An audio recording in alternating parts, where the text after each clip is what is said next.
There's a purchase coming this week that you haven't planned. You don't know what it is yet, but it's already on the way. Because the average shopper buys something unplanned about every 3 days. 10 times a month like clockwork. 10 buys a month around $26 each. That's more than $3,000 a year, gone without you ever really choosing.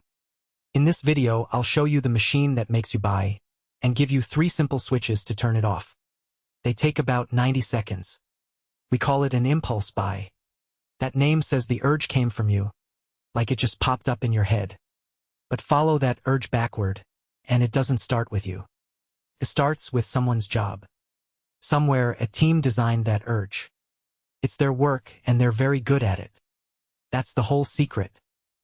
The urge is built. And anything that's built can be taken apart. So let's take it apart piece by piece. The first piece was found 50 years ago in a jar of cookies. 1975. A psychologist named Stephen Wurtzel puts 2 glass jars on a table. 10 cookies in one jar. Just 2 in the other.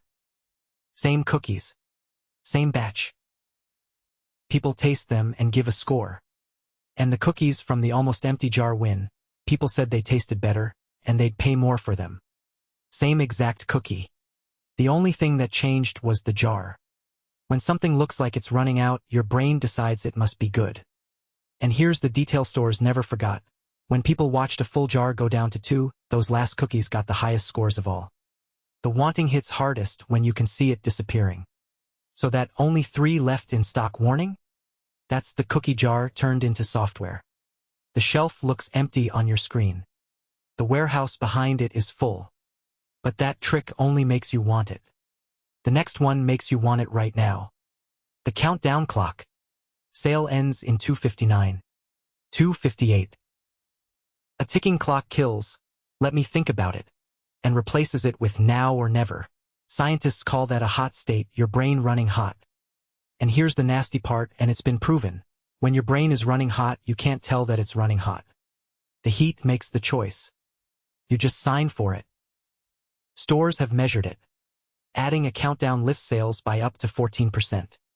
But in 2022, the US government called out a dirty trick in an official report. Countdown clocks that aren't counting down to anything. Timers that reset. Sales that end tonight, every night. That clock isn't measuring time. It's making heat. Remember that reset. In a minute, it becomes your first switch.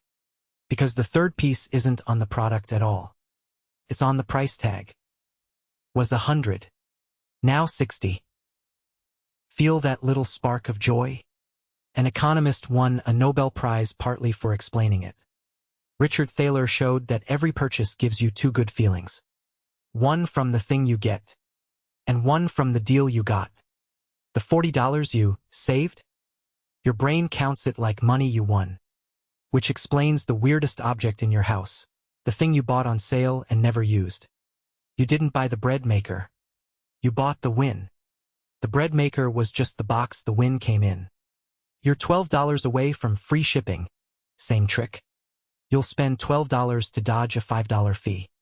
And walk away feeling smart. And once one of these tricks works on you, once you say yes just once, a door opens in your head. And it doesn't close easily.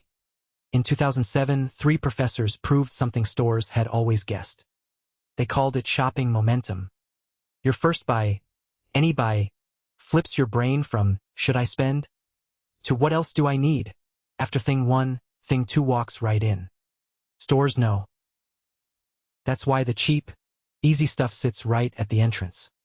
It's not there to sell. It's there to start you. One small yes opens the wallet for many more. But hiding in the same study were 2 facts stores hope you never learn. Guilt stops a spree instantly. And so does opening your wallet a second time. Every separate payment wakes your thinking back up. Those small, annoying steps? That's where your judgment lives. So that's the machine. The jar makes you want it. The clock makes you rush. The deal makes it feel smart. And momentum keeps you rolling. Which leaves one question. If this machine is so good, why does it work better on some days than others? Because the machine has a favorite customer. You on a bad day. A famous study, actually titled Misery is Not Miserly, found that sad people pay more for the exact same stuff. When you're down, prices look smaller and stuff looks better. And here's the twist inside the twist. Buying really does help.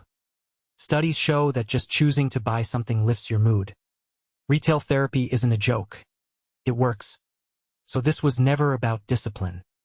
On your worst days, you were reaching for something that actually made you feel better and paying extra for it. That's why feeling guilty never fixed anyone's shopping.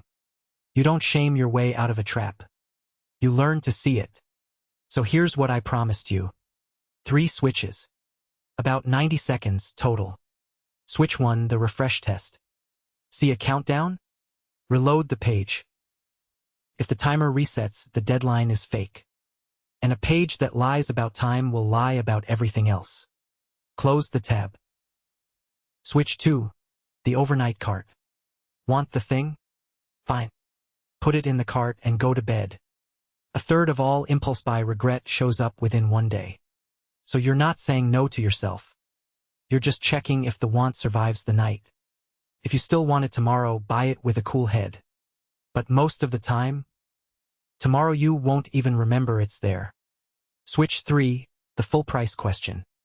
Cover the old price and ask, would I pay 60 for this if it was never 100? If the answer is no, you don't want the thing. You want the deal. And a deal on something you don't want isn't saving, it's just spending dressed up as saving. Your next unplanned buy is still coming. 3 days, give or take. The jar, the clock, and the tag are already in place. But this time, you'll be in the room when it happens. You'll see the parts move. And once you can see the trick, it stops being a trap. It's just a clock, counting down to nothing, in a room where nobody's buying.